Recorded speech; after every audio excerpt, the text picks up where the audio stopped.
Notification किंवा GR मधला फरक कळत नाही, म्हणजे लोकांमध्ये वावड्या उठवतात, तर ते खरं कामगार म्हणजे पुढारी म्हणून ह्याच्यात ऐकायचे आहेत का?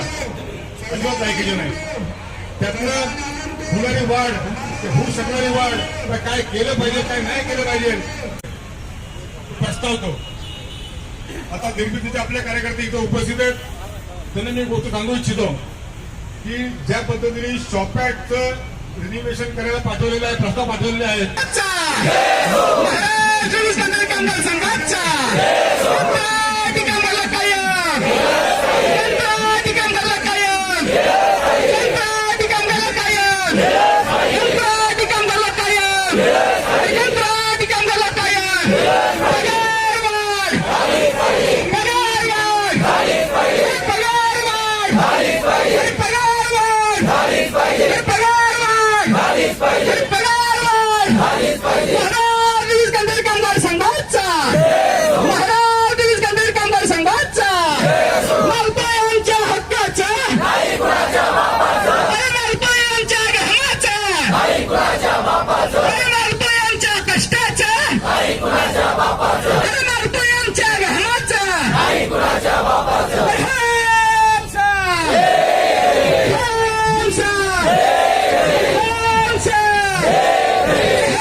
महाराष्ट्र वीज तंत्रज्ञ कामगारांनी यांनी जंगी मोर्चा संविधान या परिसरामध्ये आलेला आहे आणि आज या परिसरामध्ये मोठ्या संख्येने शासन प्रशासनाची अशी त्यांची जी तीव्र अशी मागणी आहे.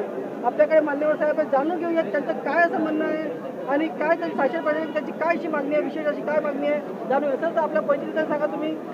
नमस्कार, मी निलेश खरात, अध्यक्ष महाराष्ट्र वीज कंत्राटी कामगार संघ, संलग्न भारतीय मजदूर संघ. या ठिकाणी महाराष्ट्रातील महावितरण, महापारेषण आणि महानिर्मिती या तिन्ही कंपनीतील हजारो वीज कंत्राटी कामगारांचा मोर्चा हा काल शनिवार दिनांक 24 ऑगस्ट रोजी रेशीमबाग मैदान येथून 12 वाजता निघाला. आम्ही या राज्याचे ऊर्जा मंत्री माननीय देवेंद्रजी फडणवीस साहेब यांच्या घरावरती हा मोर्चा आम्हाला काढायचा होता आणि त्यांच्याकडे जाऊन आम्हाला न्याय मागायचा होता.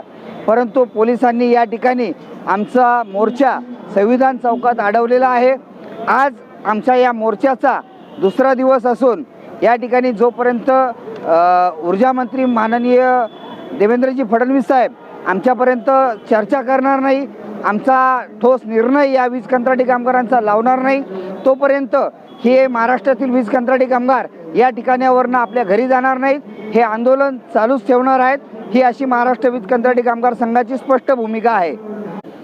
या ठिकाणी वीज उद्योगामध्ये कायम कामगारांच्या खांद्याला खांदा लावून आमचा वीज कंत्राटी कामगार काम करतो. कायम कामगारांना पगारवाढ झालेली आहे, मात्र कंत्राटी कामगारांना वेतनवाढ दिली नाही आहे. त्याचा या ठिकाणी आम्ही निषेध करतो. ही वेतनवाढ या कष्टकरी कंत्राटी कामगारांना मिळालीच पाहिजे. त्यानंतर या संपूर्ण महाराष्ट्रातील कंत्राटदारांनी या 42,000 वीज कंत्राटी कर्मचाऱ्यांना एक विळखा घातलेला आहे.